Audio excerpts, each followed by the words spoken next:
Hey guys, if you love QF's content on our free Sundays and Thursday sessions, then please visit our Patreon page in the description and sub to the Black Kluge tier or higher for full access to not only our bonus weekly Tuesday night shows and the alternate Sunday shows you've been missing, but also to the exclusive episodes not available to the lower tiers. It's roughly the price of one coffee a month, and nobody at Starbucks will make you laugh like we do for that kind of scratch. In addition, when you sub to the Black Kluge tier, you'll get 2 weeks advance access to each Thursday session on Patreon before it makes it to YouTube. And I know that people are telling me that making duty in Italy is difficult. And what are you going to bring? Are you bringing baby wipes? No, it's not difficult. It's not. How are you going to clean up? I told you. I'm going to work with my psychiatrist about fun. He's like my fun coach. I mean, honestly, from this conversation, having fun sounds like a lot of work, but I will do it. I'll put in the time and I'll put in the energy. So do I have to sign up for TikTok to see the Get Ready With Me's or? I don't believe you have to create an account. You can be a lurker. Sounds like a lot of work. I could have my assistant do that so I don't look so pervy. You're so young. How old are you? 20? 22. 22. Why did you try Botox? That I don't get. Do what I do. Don't go anywhere and you won't have that problem. You go to Howard too many doesn't places. know that. Yeah, I don't even know what happens in a hotel. Are you packing your converters for Italy, Howard? Your electric converters? Oh my God. And then she didn't like the jeans that I picked out. And she said, I should have been with you when you picked out your outfit for Sunday. Don't ask. But, I don't know anything about sports. There was just a huge weekend of football. Yes. And I watched some of it because Ralph does this thing. He texts me about 10 minutes before the game's going to end. And he says, now it's getting good. Why don't you go watch, I don't know, whatever the games were. Tampa versus Buffalo or Miami. Tampa versus Dallas. Miami. Yeah. I don't even know what I watched. I watched the Giants. Yeah, I never understand that the drummer and the bass player are kind of keyed into each other because they're doing I don't understand music. I'm just appreciative of it. And, the thought of losing you drove me over the edge and I started crying and sobbing uncontrollably. I never had that reaction to anything before where you can't stop yourself from crying. And I was like, my shrink had to strike me. Oh, this is human. This is human. When you care about somebody, I go, oh, okay. I literally, completely unique experience. It was like explaining to an alien. Yeah. From another planet what it is to be human. I had never had those life lessons before. Where, it's normal to do this. I know. Teach I want to the do cats. I want to do it myself. I want to do things on my own. The psychiatrist says I should do things on my own.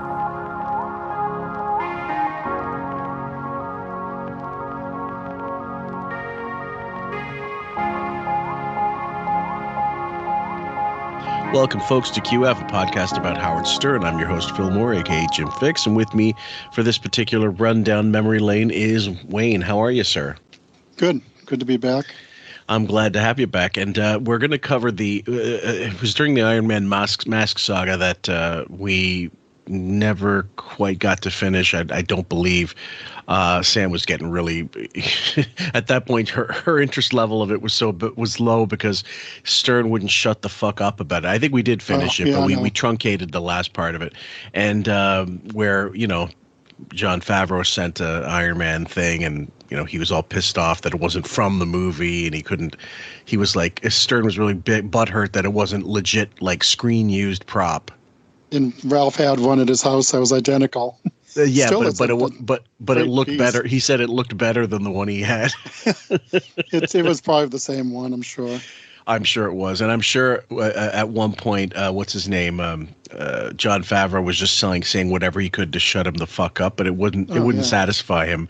Anyway, so this is the problem was, so that was he was just bitching how he couldn't get Robert Downey Jr., which he eventually later did again, but this was the infamous interview he did right before the big 10-year gap where he just wouldn't come in. And so this is what apparently the problem was in the green room with Gary and Ganji and his Robert Downey Jr.'s wife, he said they I don't know, they didn't give her the right respect or something like that. So, but if you listen to it, you'll hear Howard's just hopeless because he doesn't give a fuck about the movie. He just wants to talk about his drug thing, and he's walked out of interviews in which they try to bring up his drug shit since then. Yeah, I mean, it's kind of beating a dead horse at this point. It is, and I mean, when he wants to talk about that, he will, but he'll pick and choose.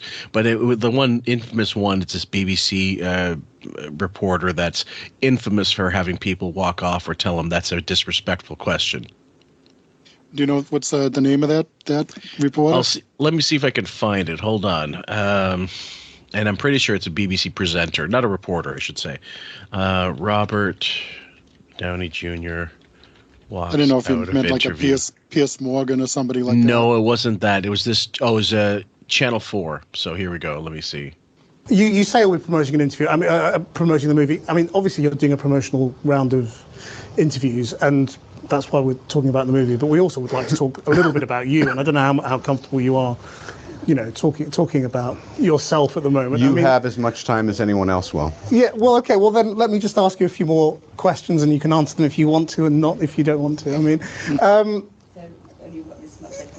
well, I think we've got 3 more minutes on our agreement. Your foot's starting to jump a little bit. You better get to your next question. The reason I'm asking about the past is that you've talked in other interviews again about your relationship with your father and the role of all of that in the dark periods you entered and taking drugs and drinking and all of that. And I just wondered whether you think you're free of all of that, or whether that's still something. I'm sorry, I really don't. What are we doing? Well, I'm just asking questions. That's all. Right. Okay. Bye. Thank you, guys. Are you? Oh, I'm sorry.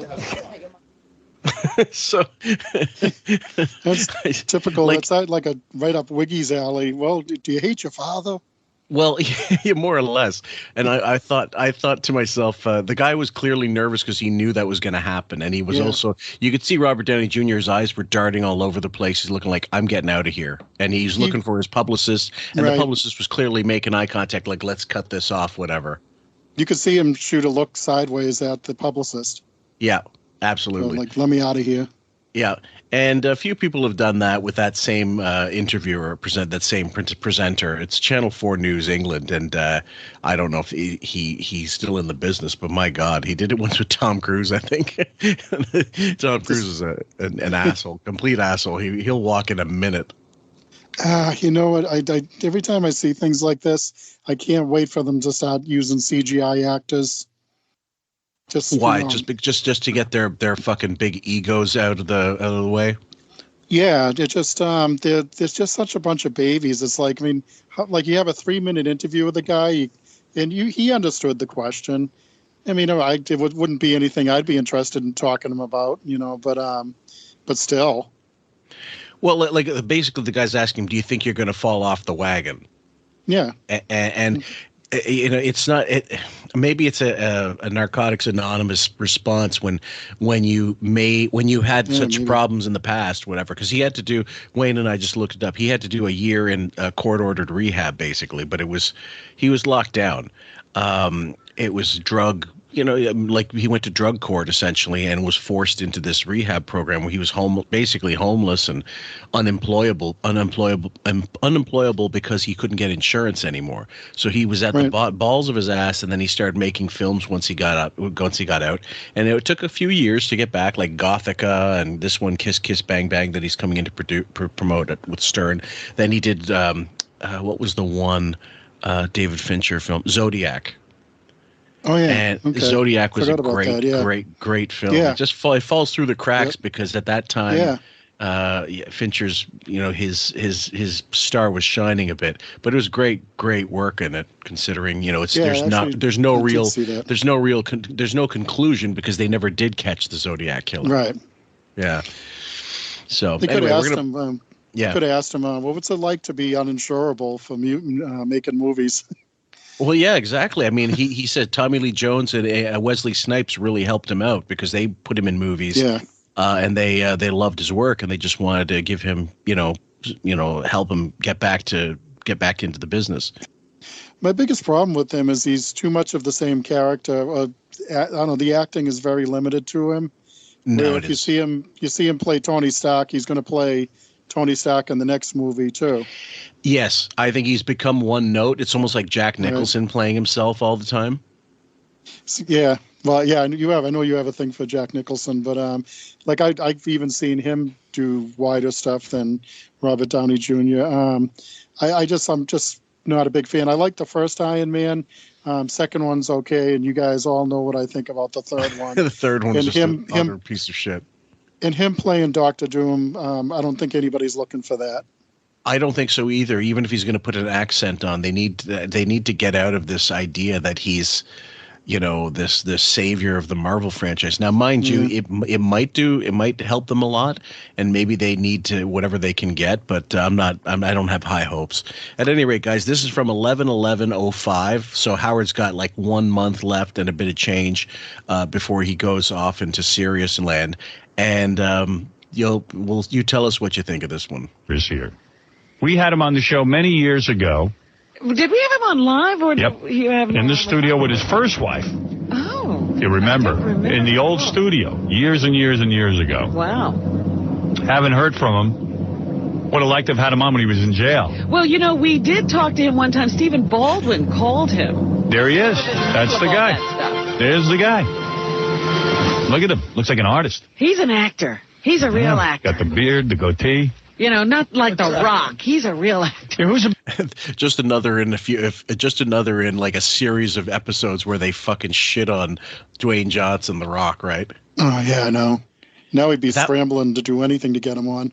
That's the funny part. Like Jay and I are going to do a series on him fucking on The Rock, and because there's going to be a day. Oh, good. Well, he's never I don't think Dwayne Johnson would ever go and do Howard at this point because he knows the numbers, and he's going to do interviews that matter.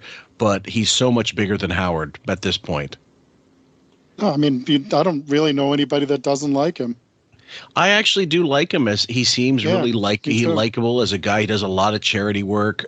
His movies aren't always my cup of tea, but he's got a sense of humor about himself. He doesn't take himself too seriously. Right.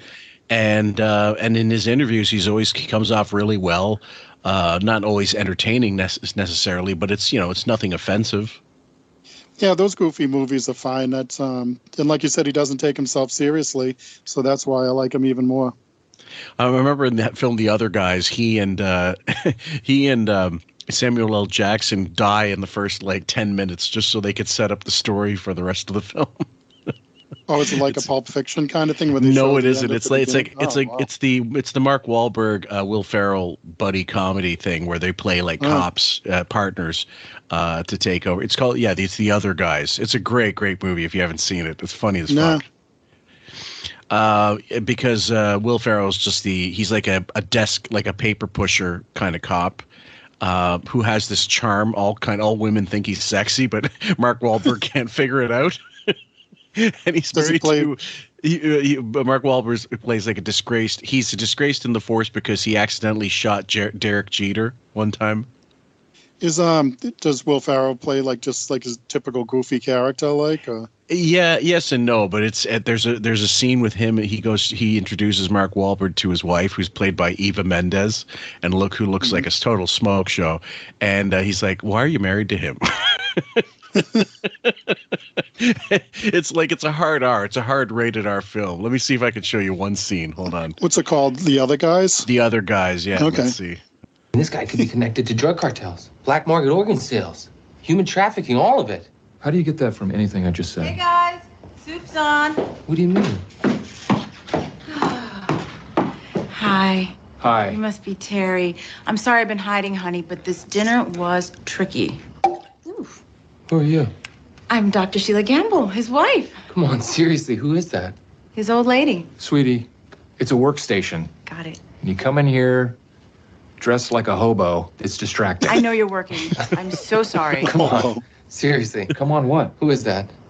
It's the old ball and chain. Get over here. Not right now. Okay.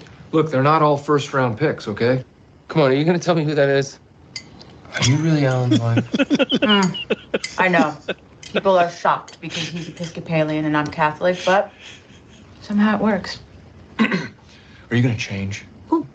I already did. It's no big deal. You look really, really nice. Terry, you don't have to be polite, okay?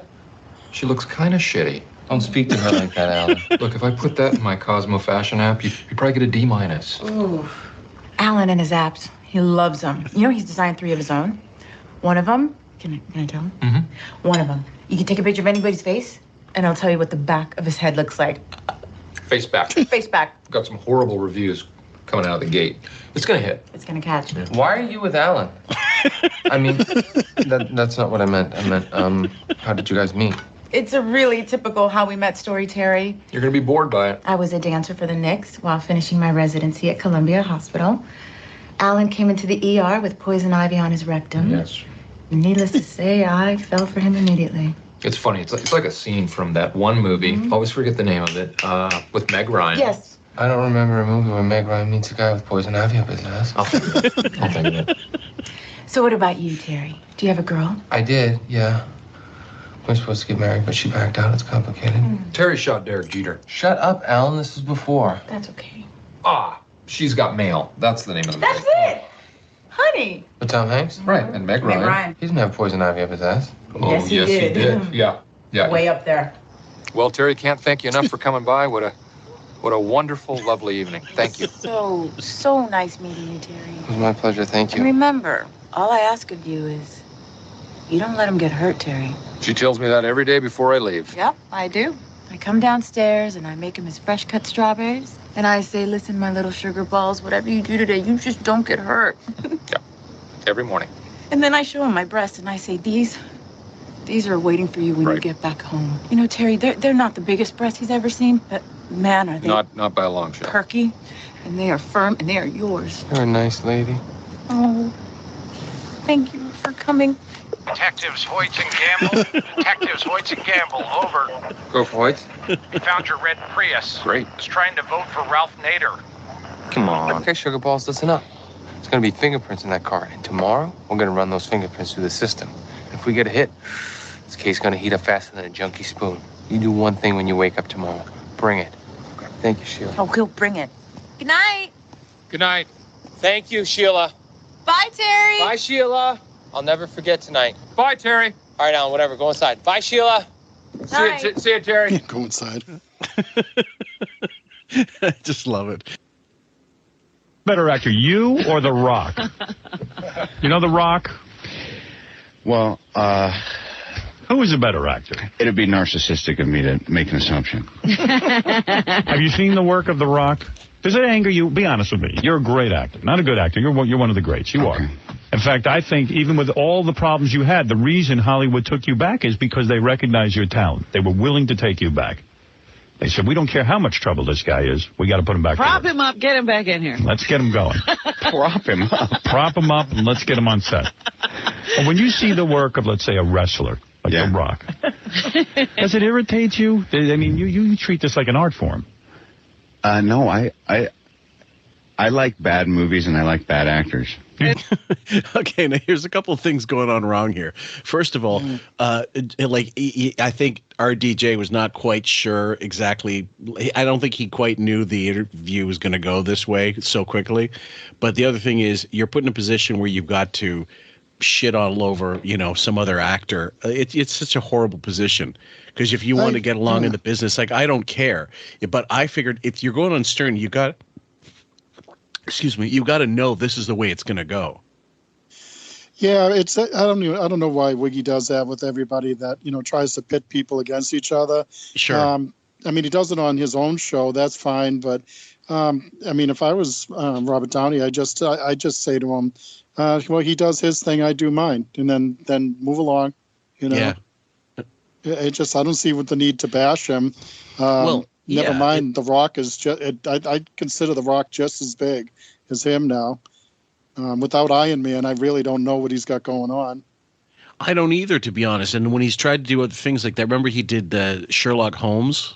Yeah, and Dr. Dolittle. I wouldn't have even bothered to look at it. No, I'm like, RDJ did Sherlock Holmes, and I don't know what other things he was trying to do. And, it's just, I have no interest. I'd rather he did smaller projects. Didn't he do a Dr. Dolittle movie, too, that looked kind of weird? I don't know, but I know that Eddie Murphy did Dr. Dolittle. But no, this is like a newer one with... more recently? Oh, yeah, and it just kind of just came and went, and I just didn't have any interest in it. Dr. Dolittle 2020 film. Okay, let's see. You might be right. You're right. Yeah. Oh, my God. Let's see. First of all, okay. I saw the Eddie Murphy ones. They were goofy, but they're okay. This thing, oh my God. So it bombed massively. Budget, 175 to 192 million. Box office, 251 million. That's a massive, massive bomb for a film. He should have been at the end of Avengers Endgame. He should have been begging them to not kill off Tony Stark. I think, well, the thing is, he is a good actor. I remember watching him in Two Girls and a Guy, Chaplin, Home for the Holidays. He was, and even One Night Stand. He was a very, very good actor. I mean, he was Less Than Zero was a classic, and he was in Weird Science. He was great in that. Right. Weird Science. Yeah, he was a bully. Yeah, but the thing is, he I don't know. It just. Now it seems, like I said, it's the Jack Nicholson thing. He seems to have this shtick when he starts acting, and it's just, I'm going to be this fast-talking guy and act a little fruity, and that's, you're going to accept that as whatever. And I think it's a matter of, look, I did a lot of work in my youth that it was really good, and I didn't really get compensated for. So now I'm just going to phone it in like Brando, near the end of his life. Right. Make the paydays, and I don't give a fuck. It's like De Niro. Has De Niro done anything good in the past 20 years? Oof. No, not at all. Even what was it, The Irishman or whatever? That wasn't good. Just wasn't good.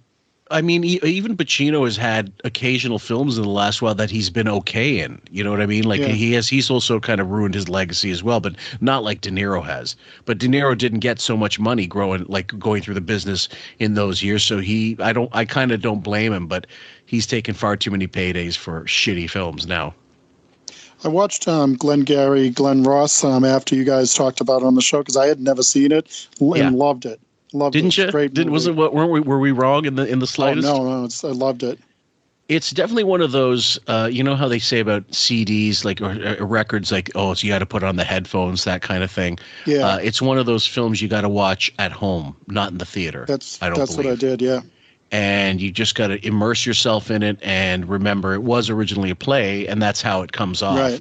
Although I think they did, I can't remember who directed it. That might have been James Mangold, but I know that's wrong. It was done really well. I thought it was, just the only problem I found back in the day was when I took one girlfriend to see it, she was like, I didn't like all the profanity. Was that really necessary? And she wasn't a prude. She just got fed up by hearing the F word. Nah, that didn't faze me a bit. I've heard all those samples and crank phone calls and stuff like that, and then I was like, that's where that came from. Yeah, and I mean, everybody, even Jonathan Pryce was great. Everybody, he was fantastic. Great, there's not a false note in the film. Everything's good. And Alan Arkin's the only one I could actually just take or leave because he has such a bit part. But he's a good actor. I like him, but I just felt he's always playing Alan Arkin. Well, Alec Baldwin was one of the reasons why I kind of steered clear of it, but his part's very minor. Yeah, and once he's gone, you'll never see him again. He is fantastic. Yeah, you have to give him credit for that. Yep. Is that right? Yeah. Are you saying Rock's a bad actor? No. What are you saying? I'm saying that I think it's difficult even to do a bad job acting. I feel bad for you. You can't even smoke a little weed. You poor bastard.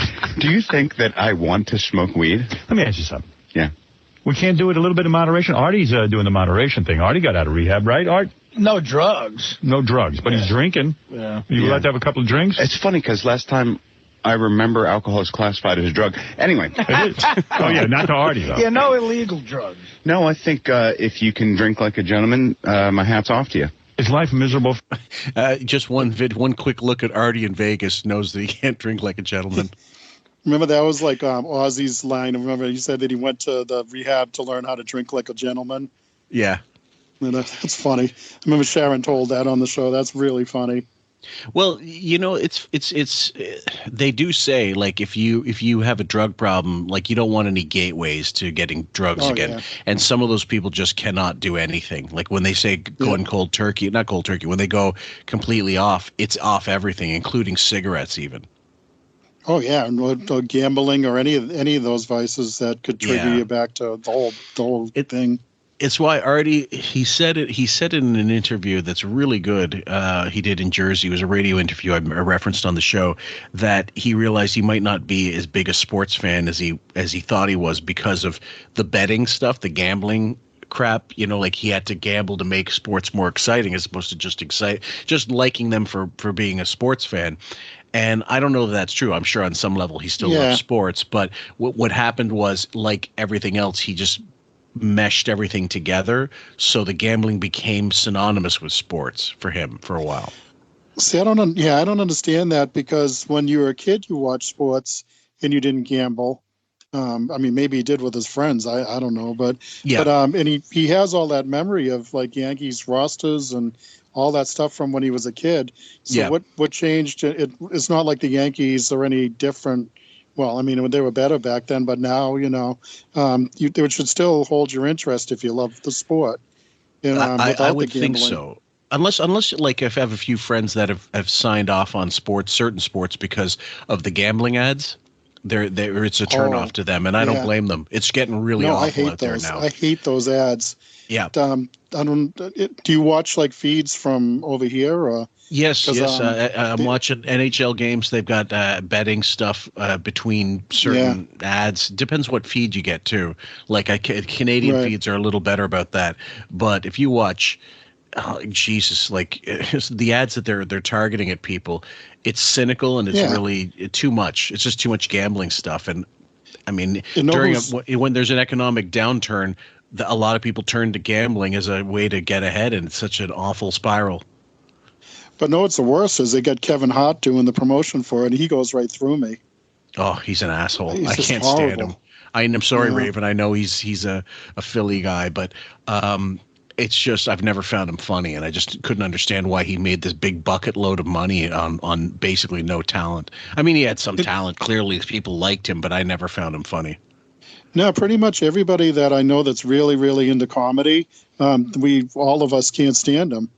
I think to me he's like the Will Smith. He's the Will Smith of comedy. Right. Just hate. There's something about him that makes you want to punch him out. Yep. For you now. See you back in the rooms in a couple of years when you bottom out. Is life horrible for you? I mean, seriously, you were having a lot of fun. We were reminiscing. So you ran down the street in a Superwoman outfit. All right, you know what? It was Wonder Woman. You got. Who was it? All right, you know how dilapidated your whole scenario is here now. What do you mean? Crew, your people are so shot out. He's like, yeah, you signed this, and maybe you too, in case you. Yeah, I heard you had a bad experience walking into our building. You felt it was very depressed. It wasn't a bad experience. I just saw it for what it was. He saw Ronnie, the limo driver, and everyone says this about Ronnie, and it's true. He has a horrible attitude, Ronnie. Yes. And Robert came in, and Ronnie goes, what did he say to you? What? What are you doing here? No. What did he say? He just said, is your name on the list? No, it was the security guy downstairs. Oh, security guy downstairs. Ronnie was fine. Down there. Ronnie was okay. Speaking of misinformation, no, I wasn't running down the street in a Wonder Woman outfit. You weren't? No, I wasn't. I admired you for that. Of course he did, because being dragged, that's right up his alley. Yep. Isn't that funny? Like, one of the first things he did when he got to Sirius was interview that Martine Rothblatt, that fella that became a woman, like that trans that claimed she apparently owned Satellite at one point or had the stock. And I'm thinking to myself, the fact that she was that really rich, okay, maybe, I guess that's a reason to interview her, but because she's trans, you had to go down that alley? Why?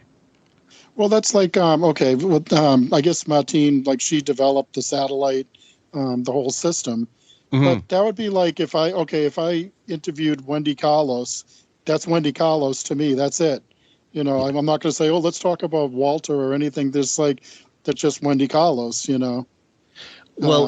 Well, the reason why he went, remember the summit video, he goes, let's get Lana Wachowski, who went to became, who was a guy and transitioned. And like the impetus to get trans, to me, that that was where the end came for me, where I go, he must be wanting to transition himself for the longest time. Yeah.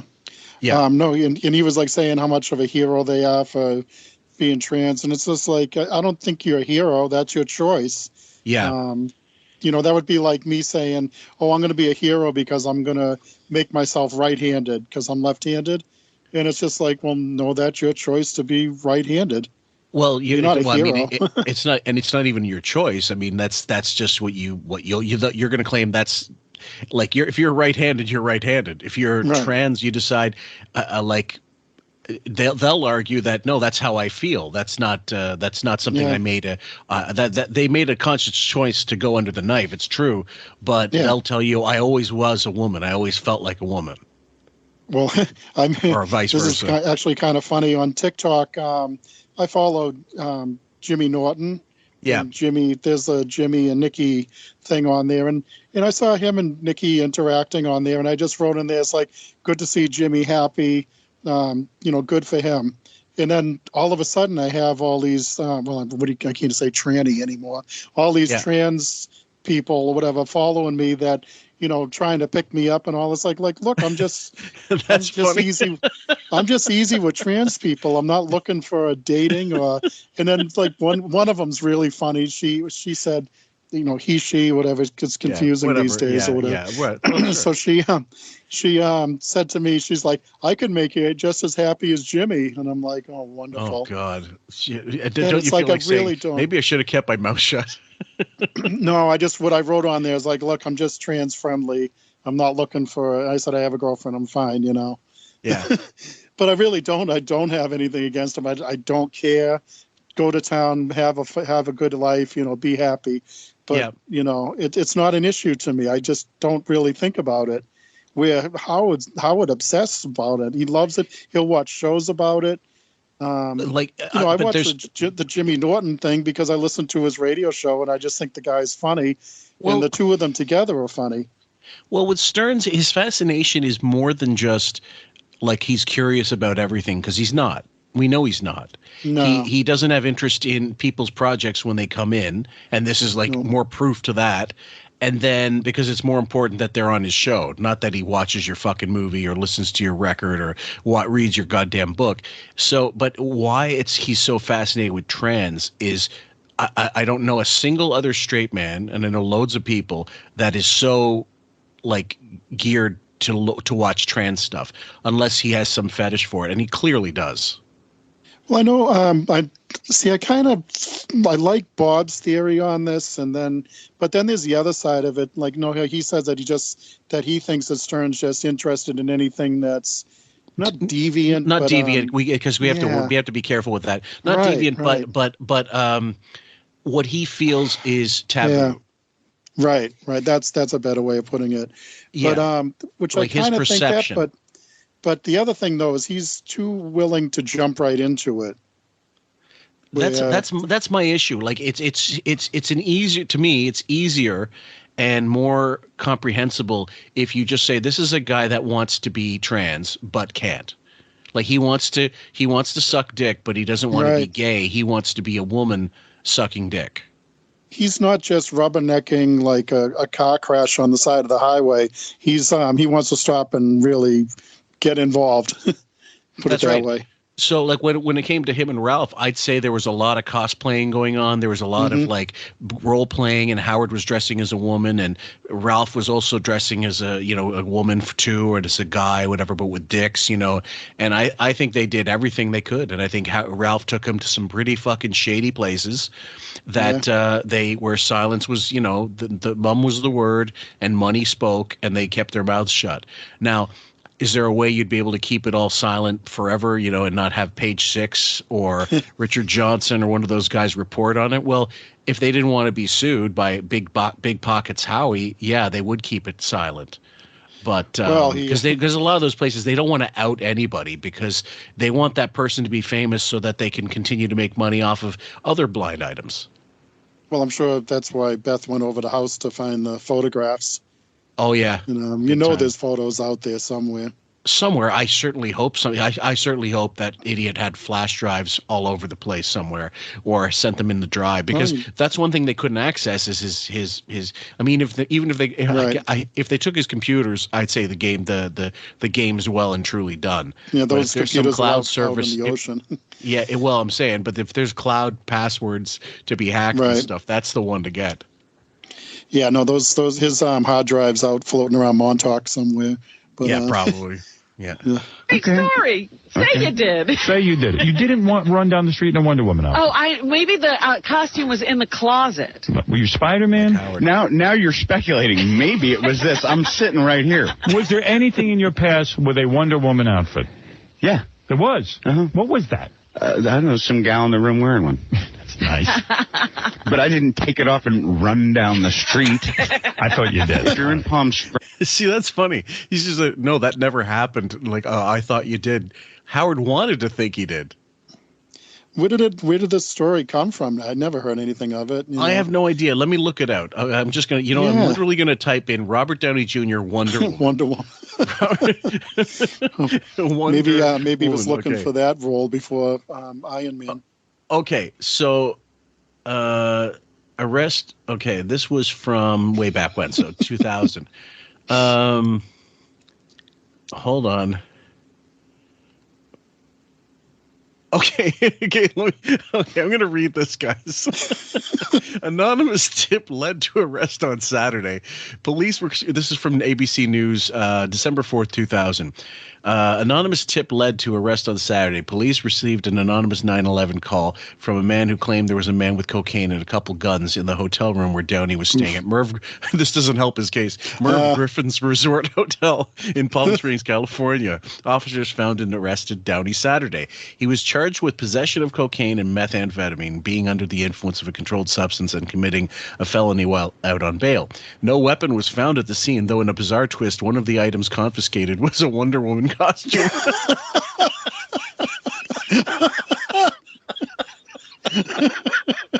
So Howard decided to make that into he was running down the street in a Wonder Woman costume. So who's the asshole that couldn't, like, I found that with one search, Wayne. Why couldn't his research department do that? Do you think that was him deciding to just say, well, that was him cross-dressing? That had to be. Oh yeah, I mean, well, unless he had a girl there that he had dressing up as Wonder Woman for him, or Slave Leah or something, you know. Well, I've always thought that Downey was in the closet. Oh yeah. My father said it, you know. Yeah. My father hates him. He hates him. My father just hates him. Is it just for whatever reason, just doesn't like him? Just because he just thinks that he's the same thing as me, where he thinks, see, I don't hate him, but he thinks that he plays the same character in every movie. How do you explain the Wonder Woman costume in your hotel room? No, that's great. I guess I know what I'm talking about at Thanksgiving this year. No kidding. Hey, Dad, you know what? You want to hear a good one? So here we go. And you're struggling with narcotic abuse. You don't put on a superhero outfit and run down the street. You don't? I don't know. Maybe Martin Lawrence would or something. I would. That's right. Martin Lawrence would do it. That was The Rock. By the way, the best story I heard about you, and I totally related to this. Okay. You described the reason you were on black tar heroin. Oh, my. You had to watch the kids for a couple of days straight. And you said, he goes, that would drive anyone. I'm a man, too. It is impossible to watch kids without doing black tar heroin. It's not in us. It's not in us. No, it isn't. Tell me about that. What, this other misquote that's not true? All right, let me just run with this one. Go ahead. Okay. First of all, I don't have kids. You had a kid. I have, yeah. Right. Still have them. Right, but you had the kid at the time. Yeah. I don't remember saying, what kind of moron says, you know what? I did it for the kids. No, you did it. Okay, hold on. Let's find this other quote here. Hold on. Robert Downey Jr. Now, this is funny. Black tar heroin. Oof. Okay, so... here's Wiggy again talking about distancing himself from his kid, Father of the Year. Okay, it's so bad to It's like it's so horrible taking care of kids. Well, that is exactly it. So hold on, let me see. Robert Downey Jr. Okay, parenting.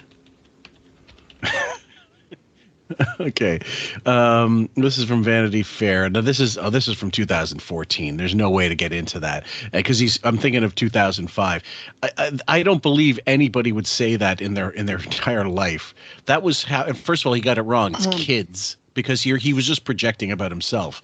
So what we know this about Howard. He projects onto guests what he thinks is something he shares with them, and to try it's some kind of sadistic charm. Like if you can relate with me, if I can make you relate to me, then we'll get along, we'll vibe, and the interview will be better. I can charm you into thinking I'm a good guy or whatever. The interview is going to go well. But meanwhile, get your facts straight first.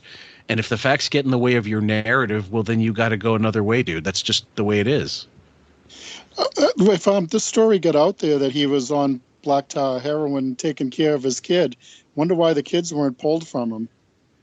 Well, that's it. So, I mean, honestly, so RDJ's having a field day with this one. Yeah. Because you were going berserk. They had you in the house watching a kid. It is very difficult for a man to play the woman role. The traditional woman and role. And when you're not with your wife, you wind up having to take the kid for a long period of time. You were divorced, and I'm sure you were trying to do the right thing as a father and be involved, but you only lasted a few days and were right on the black tar heroin. And you know what? I just want you to write my history as we go along. I'm just going to agree with everything. I do remember one day where if you're doing stuff like water balloons and, you know what I mean, Estes model rockets and stuff like that, or, you know, that can be fun if you're on street drugs as well. Right. It's weird when you scored and stuff because, like, all of a sudden some guy goes, hey, man, it's Robert Downey Jr. Hey, it's Chaplin. Does the guy have to be black? Man. The guy has to be... Does the guy have to be black? Yeah, model rocketry on heroin. Wow. Well, yeah, well, I mean, Christ's sake, he was deep in it. Like, he was heavy into addiction. That was the funny thing. So when he got clean, as far as I know from all the blinds, he got clean. Like, there were no blinds about him going off the wagon like a lot of other people, you know. And heroin addiction. Jodie Foster had directed him in Home for the Holidays, right, with Holly Hunter, and she went into his trailer and said, "Look, I want you to know that first of all, you're not fooling us," and she said, "I don't like but I want you to know that you're not going to fool other people with your addiction. Like you're doing good work on this film. That's not my concern, but my concern is do you think you're going to get away with this with every director?" Yeah, well, I can imagine him cowering from her. Like she probably put him in his place, you know. Well, she basically it was a situation where she's saying, you know, like this isn't going to be able to continue, you know, like I'm hiring you on the basis of your talent, but this is, you know, you'll be uninsurable, and certainly he was completely, like he was where Chris Farley would have been had he lived. Well, he missed out on that Woody Allen opportunity. Yep. And I mean, like, that film never ended up being anything anyway. It was later stage Woody Allen. It's just not, those were hit and miss, certainly, and they generally are, especially now. But it would have been a shot in the arm for him. And you're not going to make a killing doing Woody Allen movies, but still, it's just something to have on a resume that you worked with Woody Allen. Totally. Yep. Black you scoring from? Well, this guy was black. This particular guy. Okay. Yeah. I mean, really, people must have been like, "Can I have your autograph?" Well, hey, that's Chaplin. That's Charlie Chaplin. I've seen that movie. I wasn't necessarily one of those guys who was, you know, clucking his shoes at MacArthur Park for a bag. How did you score? Like, I mean, seriously, you got to get somebody who would score, right? I had, whoever my best friend that year was. Right.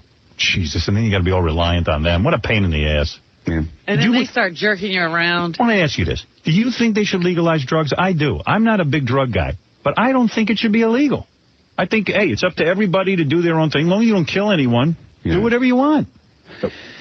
I don't know. I mean, prohibition, you know, alcohol, no. And then people are going to the pharmacy and buying Coke and Dilaudid and stuff. And now it's the other way around. Right. I mean, I'm definitely a little more right-wing than I used to be. Really? Just because to make an assumption that this stuff is something that you'll figure out for yourself. You know, it's super dangerous, as evidenced by my experience with it. Do you think that the whole jail thing helped you?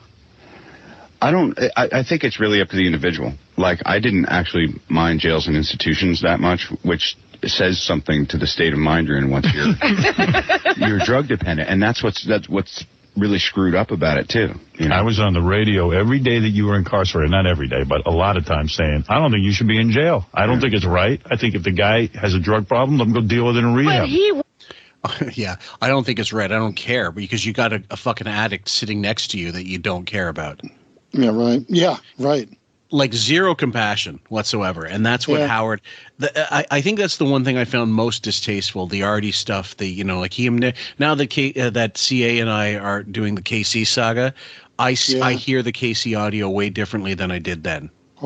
See, that was cringeworthy even when it happened. See, I didn't like KC when he first came on the show, but then I got to like the guy, and then when I got to like him, then he started beating up on him, and I mean, see, I loved like Meet the Creeps and stuff like that. That really got me, like, made me like when I saw him interact with Florentine and all those other guys. I was like, oh, that's who we should be hanging around with. Like, he's a man's man. Yes, like, hanging around with those guys, And instead, he, Wiggy, like, like the time he got KC in the Superman outfit. Yeah, and he was like salivating, like, oh, look at this, he was like going gaga overseeing him, and then it's even funnier because then they put Artie in the suit. Artie was in the suit too. Really funny. That was great. That's a great video. We'll have to do that one time. Yeah. Well, it just with the Artie one was, I guess maybe it was more obvious because Artie was there longer, and also because it was heroin and not alcohol, which it's just way. Yeah. I mean, whether you like it or not, guys, hard drugs, street drugs would always be more of a higher profile in terms of the depths of degradation than booze will, because booze is socially acceptable. Well, I mean, I remember Opie and Anthony even commenting on it, because the time that they set up a chair and let Artie, sleep during the show when he was on heroin, and they were kind of like, it was like kind of really quiet the way they talked about it.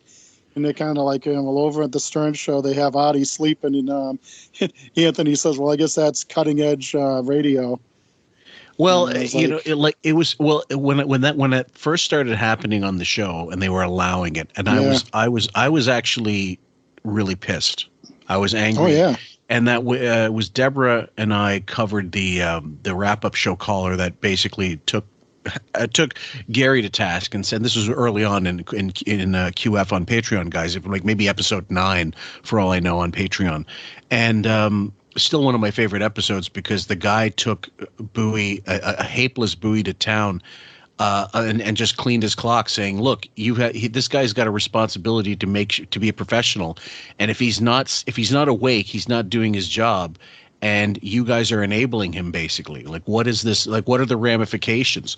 And Beer's like, oh, I don't know. And we don't know that Gary was told by Howard, look, it's not your business. Leave it alone. Right. He's a grown boy. I'm sure Howard told Gary this. And I'm sure Gary was worried about it. Gary, as much of an asshole as he is, I'm sure said something about Artie at some point, but then figured, my hands are tied. I can't go to anybody about this. See, and you got to figure that Norton was friends with Artie. He had to know what was going on. But Norton's a weasel. Norton's a worm. He's spineless, and he would never ever do an intervention like that. That's why another reason why I have no respect for him. He's just has no backbone whatsoever. No, my point is that he's friends with Artie. He probably told O&A what was going on. Oh, I'm certain. Yeah, absolutely. That's what. And also by the time Artie was doing all this, he was a teetotaler. I don't think Norton was doing anything. So by the time he was at even early 20s, he'd given up everything. Right. Yeah. Norton, when he became sober, like he was an alcoholic in high school. Yeah. And I think he got sober right after high school. He dropped out, and then I think he dropped out. He got sober, and then went back and got his GED. Well, good on him then. But I mean, ultimately, there are people in the know weren't going to sabotage Artie's career by outing him or whatever on the air. But the way they treated him. So like his flippancy with the drug stuff here. Keep in mind, guys, I understand. it's the Howard Stern show. He's supposed to go for the dirty shit, the most like really out there crap. But and Robert Downey Jr. is not Iron Man at this point in 2005. He's on the comeback trail. Yeah, But when he would go, this was a dirty year because this is the same year as the Emma Bunton Spice Girl interview where he starts asking her about her period and stuff and going into really dirty, like really disgusting shit. Yeah, that's I mean, the show like trying to be out. There's things like trying to be outrageous, but then there's just something like like the Audi stuff where the guy's like on heroin, but you're pushing it and allowing it. Yeah, that's just dirty. Like the Debbie Tay space alien, the bones thing. That's too far. Yes, it is. There is such a thing as too far. I love sick humor, but there's a line. There is a line. When it comes to like kid humor, like with the Olsen twins stuff, and and Millie Bobby Brown, like that, there is a line like for sick humor. You could say it like as a throwaway line, but not talk for a half hour about that the Olsen twins are going to be hot. That's twisted. It also says more about him than it does about the state of radio or the state of the type of show that they would do, but ultimately it's like he controls the narrative. If he didn't want to talk about that stuff, he wouldn't. I mean, if it was like a Jackie the Joke Man throwaway line or whatever about that's it. Like serial killer goes in the woods and says, "Well, I got to walk back alone." That joke. That kind of thing. Yeah. That's a throwaway line. It's funny. Right. Even the stuff like the countdown until they're legal, that kind of shit. Yeah. It's like creepy. Hopping on something and talking, not a throwaway line, but talking about it. I mean, a throwaway joke about that's disgusting. You go, oh my God, and then it goes on to the next topic. Yeah. Right. It's over and done with. But you linger on it. Hours. Right. Yeah, it's brutal. Was the one. I know this is the right story. Yeah. That he wound up sleeping in someone else's bed. What's wrong with that? He's high. He's supposed to be in someone else's bed. What do you mean by that? What happened there? I like it when you're just trudging up the 8 worst things that ever happened to me. You're not even looking at me. You're just telling Howard. Yeah. And then... You don't even care that you're here. What are the 8 worst things that ever happened to you? Give me the top 3. I think we've been through 2 or 3 Wonder Woman outfit. Yeah.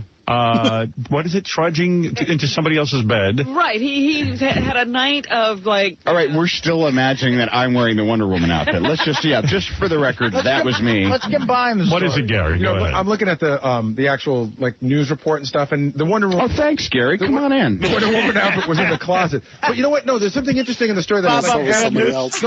What's that? Said so was somebody else. No kidding. Yeah, here we go. I'm not giving you hard time. There's something interesting in the story? The way the cops came to your hotel room, they said that you were in a hotel room and you had a lot of drugs, et cetera, et cetera. The way the cops went there is somebody called 911 and said, I want you to know that there's a guy in this room number with a bunch of coke and a gun, and I think you should go visit him. Really? Who was that? I don't know. What scumbag did that? Yeah, thanks. All right, you know what? You're really doing great. What kind of scumbag? Why doesn't all he has to do is say to him, why was there a Wonder Woman costume in your closet? Why doesn't he just ask him point blank? That's too much work. Yeah, but then you could wrap the whole thing up, or if he could, if he was smart, he'd just say, "Oh, I had a girl over that was cosplaying with me as Wonder Woman." There's the thing. He just pointed out something that it's happened before. It occurred to me just now. He's right. Sometimes when there's a guest, him and Robin start going back and forth with each other as if the guest isn't even there. Yeah, and it's jarring because you realize they're just now. Let's see how we can exploit them. Like this is another angle I can take, and it's really dark. It really is. Like instead of addressing him personally, which she should, nowadays she wouldn't be allowed to speak. Right. She's going to go to Howard and feed him, but she doesn't do what Jackie did and send notes. She's just got to say it aloud. It's like when, didn't Pete Townsend go to jail for pedophilia, that kind of shit? Yeah. Right before it started. I love that. Well, I'm glad Pete Townsend walked out on that. He doesn't need that crap from that idiot. No, he doesn't. Not after going through what he went through. Yeah, and I mean, whether you believe what he said or not, I read his book. I love Pete Townsend. I love The Who, but I still kind of I think he's a fucked up guy. He's a fucked up guy, but I never pegged him for a pedophile because, and the real reason why is because guys like that don't just get busted once. It continually happens. Like you don't just suddenly become pedophile, or you go like he did something incredibly stupid, and he will be the first to admit it. But he was just like, how do I connect the reality to this stuff that's going on? How can I prove it? Like, well, dude, you're not a cop. Right. You know. Anyway. Yeah, I mean, well, Terry Hall from The Specials, he was molested. He has a song that he even actually talks about it, but he got molested by a teacher on a trip to France. Jesus. But I don't see, I think he dealt with it his whole life, but he didn't go investigate, become, Kojak and go investigating online or for research or whatever Pete Townsend's Chris thing Hansen. was, Yeah, I just think Pete Townsend got screwed up by it, and he's just a confused guy. He's like another one of these like crazy geniuses, Guess so. Bag would drop a dime on someone having a coke party. Yeah, like, seriously, that's got to piss you off. Did you ever find out who People are always like, bro, who ratted you out, man? Who ratted you out? Does it matter? Did you ever find out? Yeah, I did. You did? That's not the point, though. When you're operating in that realm of activity, people are supposed to drop dimes. People are supposed to steal stuff. People are supposed to, do all kinds of crappy stuff. So did you ever get to the bottom of it? Do you think you have... So the reason Wiggy never brought up the Wonder Woman costume in the closet is because and this is the worst thing about him. Anybody out there listening to this that doesn't get this, he'll ask a question, but then he doesn't follow up with it. No. And then he's on to the next question. Gary came back in to try to bring it back to that, answering that question. And then again, and Wiggy himself brought it up, twice now. And then Gary came in, and still there's no answer to that question. Why was there a Wonder Woman costume in the closet? Do you think you had like a bad childhood or something? Like, do you ever think that... I think I did drugs, and I didn't stop doing them. That's it. For a while, and when I did, things got better, and when I didn't, things got worse. That's all. So you're going with the whole chemical reaction thing, that you're just... No, I think there's a very strong moral component to it as well. Oh, really? And I think that the solution is probably spiritual, largely. What, are you into God now? I believe that if you're really self-centered and Thank you. Under the assumption... I brought you a couple balloons because I thought maybe this is the perfect time for you. But you were never molested as a child, nothing like that, nothing weird. Jesus Christ. Okay, so I saw someone on Reddit talk about this interview, for example, not too long ago, and they said, what a great interview. It was when Howard was really good. It's not a great interview by any stretch of the imagination. It's just more entertaining to hear the reactions from the guest in question, because they don't know. It's like a marble. You don't know where Howard's going to go, but you do. I mean, by this point, his shtick was pretty much well known. And what would always make the interview fun, and any interview when it's fun, is when they like to dance, when they like to, mix it up and start throwing questions back at Howard. Now, the problem is Robert Downey Jr. is now on a clean path, and he's trying not to be. It doesn't mean he doesn't have a sense of humor, but he doesn't want to put bad information out there. Probably very thankful for being given a second chance in the business. And I think at this point, when they were doing the interviews, they had more research going on. It wasn't just Wikipedia. Generally, I think, except for the fact that, he said, he's made a few errors so far, Howard.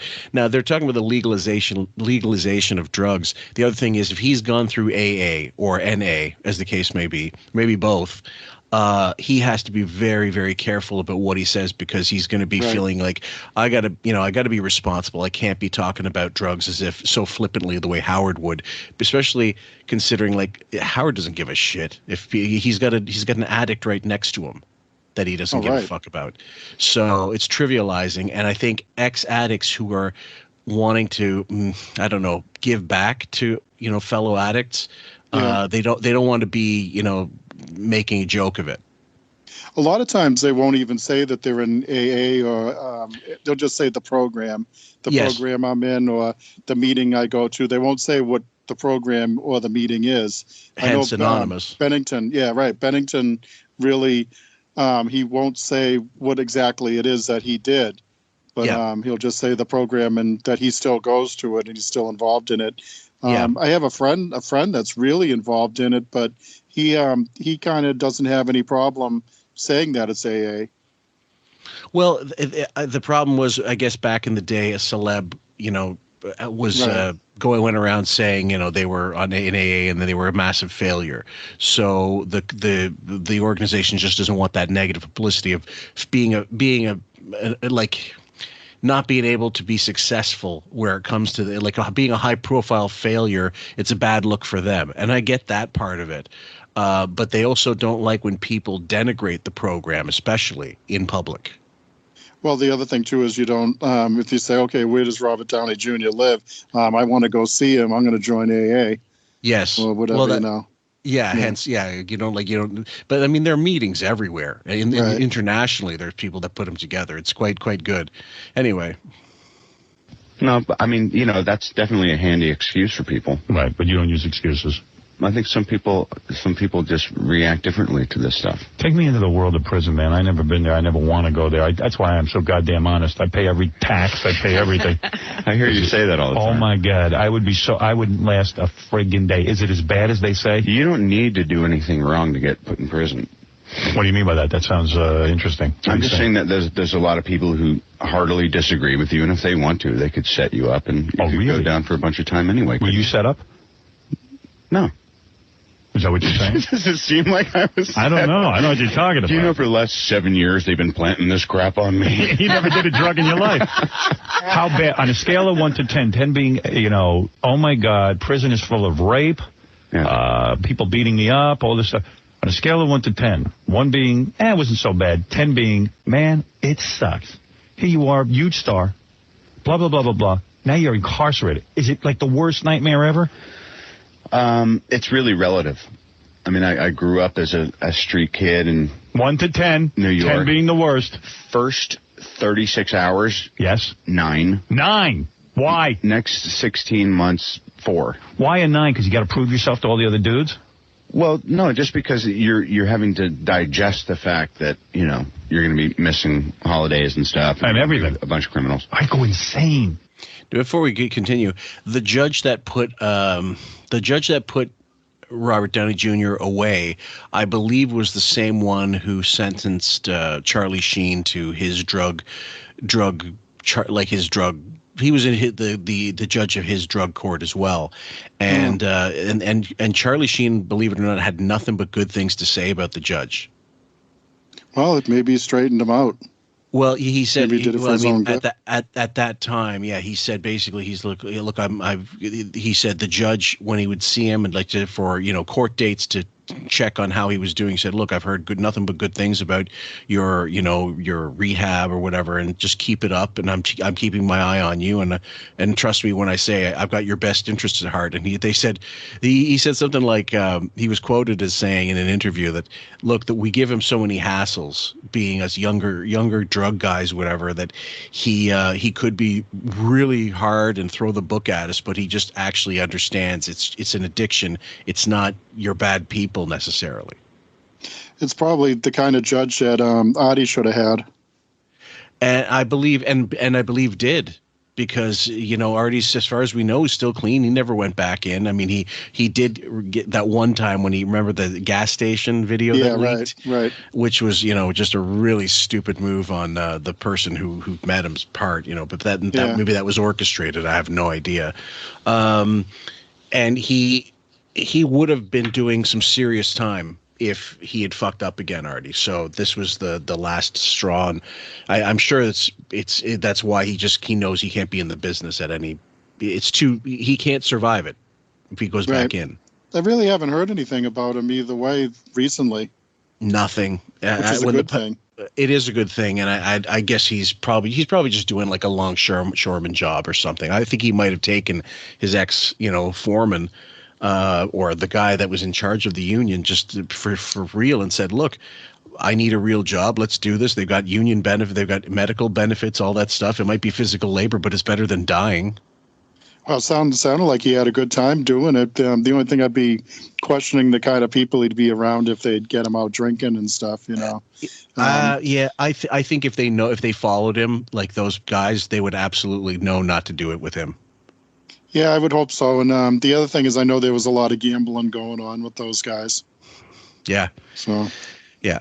Now, is this a real prison or is this like, you know, one Country of those club jails prison. you pay to be in? There's a place, you go to a place called a processing center, and they evaluate where you should go, and I kept saying, I think I should go to fire camp. I'm good with my hands. Yeah. I see myself dragging hoses. They didn't see it that way. I'm definitely a low security risk. They had my, points number of security. They had me somewhere up so high that I could never go anywhere that wasn't a real penitentiary. Right. Just you went because to a hardcore place? I went to a place that had a rehabilitation facility on the yard. Did you have to fight anyone in prison? Honestly.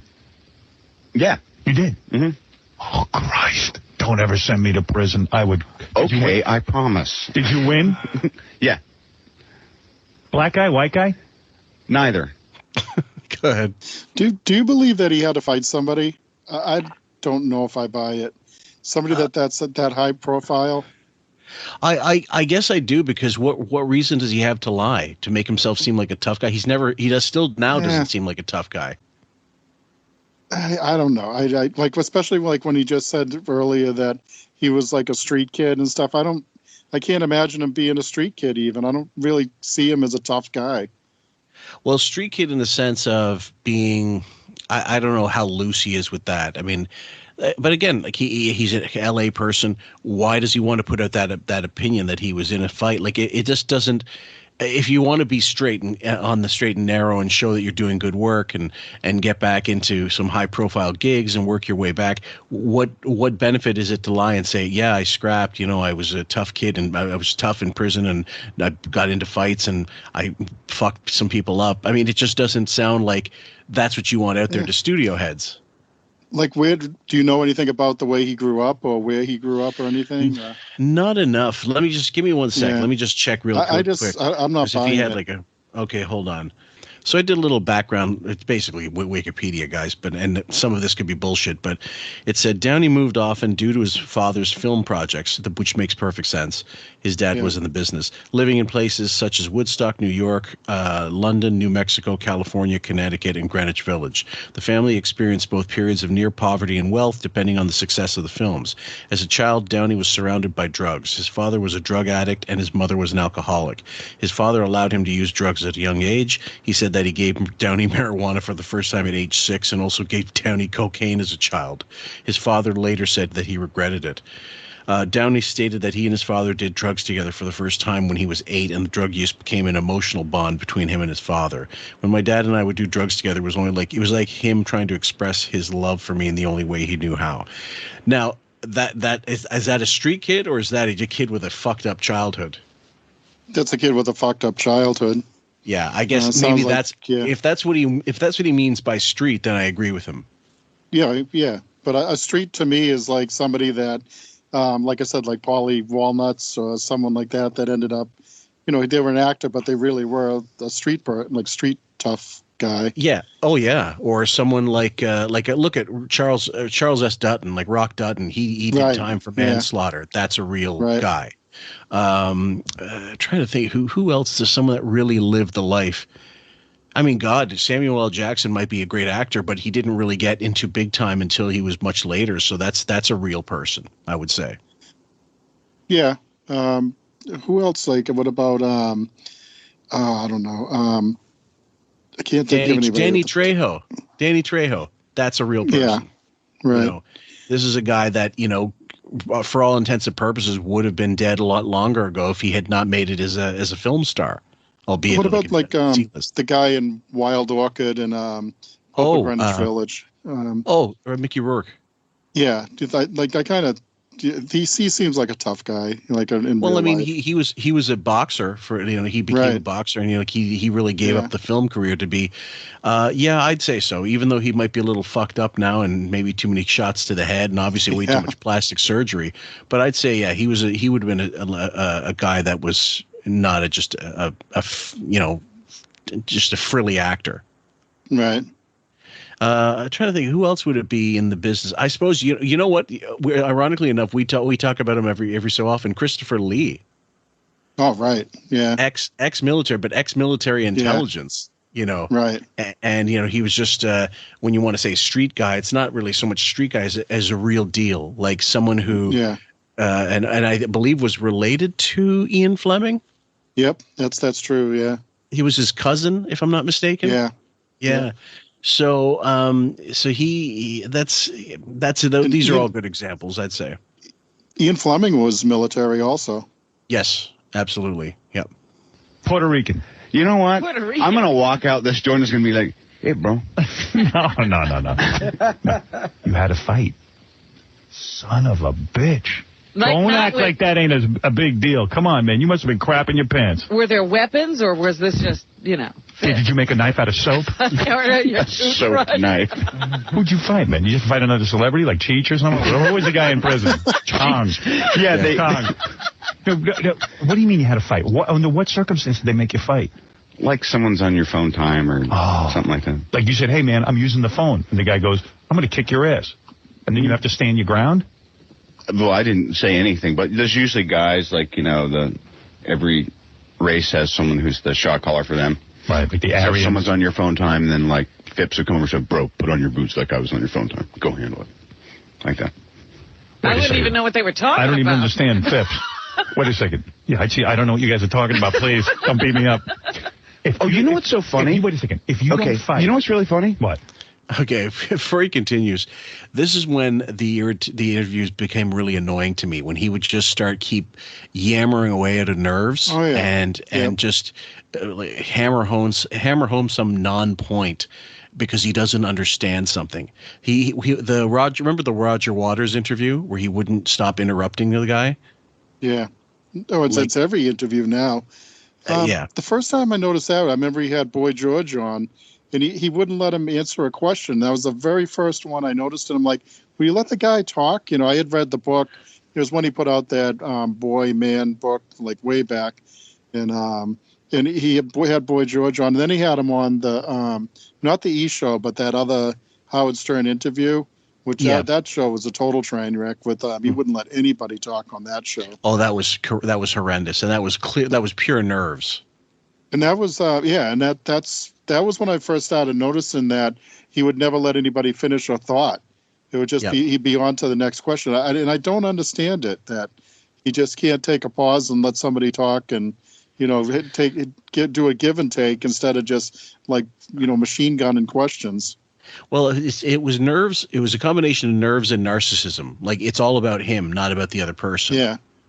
But it's also nerves because there's something, whenever there's an actual camera on him, like a film camera, and it's something that's being recorded, he goes into some kind of weird shutdown mode where, hence why on these interviews he's got all these monitors in front of him and stuff, because he just hates the way he looks, and he knows that every minute, every second that the camera's running, there's going to be a shitty frame of him. If you just pause it, he'll look like shit. And I don't understand that. I know that in life you have to kind of get used to what you look like and understand that if you can't do anything about it, like if you can't lose weight, you can't change your face, whatever, with surgery, then what are you going to do? Just get over it. I would get off a plane from Cleveland on a Sunday, and there'd be a wedding in her family. And I go, Dave, listen, I would rather dunk my head in acid than go to your second cousin's wedding right now. And I said, Dave, go apologize. She goes, you think we're coming? I said, Dana, I'll give him $2,500. Right. Okay, I made $40,000 this weekend. Take 2 of it. Give it to your fucking cousin. And say it's either Artie's not here and $2,000, or Artie's here and you got $100. You cover the plate. I'm sure they won't give a shit.